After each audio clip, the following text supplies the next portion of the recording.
पर्यटन ऋतु आसिले मन पड़े केन्दुझर जिलार विभिन्न पर्यटन स्थली कथा।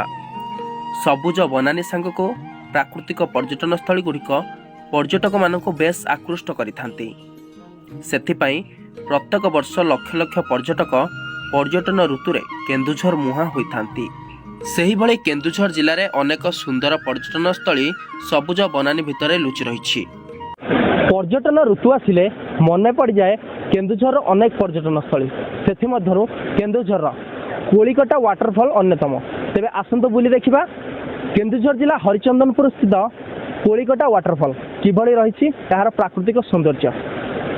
ए हेउछि केन्दुझर जिला हरिचंदनपुर ब्लॉक अंतर्गत कोलिकटा ग्रामर सबुज बनानी भितर लुचि रही प्राकृतिक झरणा, जहाँ कोलिकटा झरणा नाम बेस परिचित।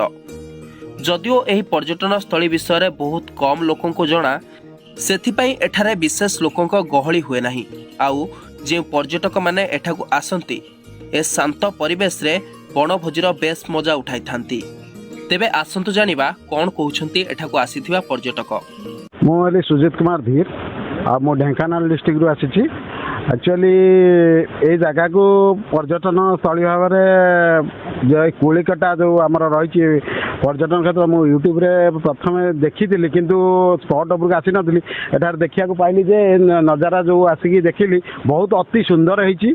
आउ किंतु गोटे दुख रही जाऊँगी सरकार को जनाया चाहूँ जे ई जगह को पहुँचापी गोटे यातायातर सुविधा निहाती दरकार। गमनागमन रास्ता टे ना एवं एठार बनभोजी बहुत उत्कृष्ट जगह अच्छी किंतु पानीय जलर सुविधा नहीं। तार व्यवस्था करते जहाँफल बसती बस्ती बासना कर लोक मैंने यार सुविधा पाई पारते। आउ निश्चय यहाँ गोटे सुप्रतिष्ठित पर्यटन स्थल भाव में मान्यता दि जा पारता। मु जाजपुर सुकिंदा निर्वाचन मंडल आसती एठी जो देखिलु पर्यटन स्थल बहुत सुंदर। या लगे नवीन मैंने अनुरोध करुँ मुख्यमंत्री की आपको पर्यटन स्थल मान्यता देले आम राज्यर तथा लोक मान बहुत उन्नति हे। मो ना अक्षय कुमार दास भुवनेश्वर आसती। एठिकी आसी भल लगुच पर्यटन स्थली हिसाब से गोटे माने सुंदर परिवेश अच्छी। आउ पर्यटक आसापी भी एटा गोटे उपयोगी स्थली। किंतु मु सरकार को अनुरोध करी एठे जदि रास्तार सुविधा हो पारे ताले अत्यंत उत्तम हो पारे।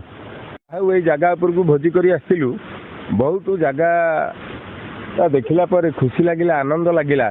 किंतु गोटे जिनिस हूँ जगह पर पहुँचापी कौन कम्युनिकेटेड ना आ गोटे पानीय जलर व्यवस्था नहीं।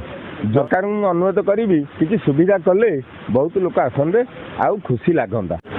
तेबे एठी गोटे दुख रही जाउछि जे ए पर्यटन स्थल को आसियापाई भल रास्ताटे ना एवं पानीय जलर सुविधा ना, जहाँ फल अनेक पर्यटक एठार मुह फेराउछंती। देखिवा प्रशासन केबे एई पर्यटन स्थल उपरे ध्यान दे लोक मानक पई बा पर्यटक मानक पई व्यापक सुविधा सुजोग जोगाई देउछि। एही कोलिकटा झरणाटी अत्यब मनोरम होइथिले मध्य एठाकु आसिया पई भल रास्ता नथिबा हेतु एही सुंदर पर्यटन स्थलीटी अंधारे रही आसीछि।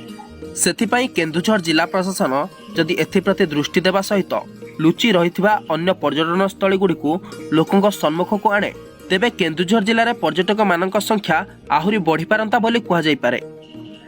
ब्यूरो रिपोर्ट, ओडिशा खबर।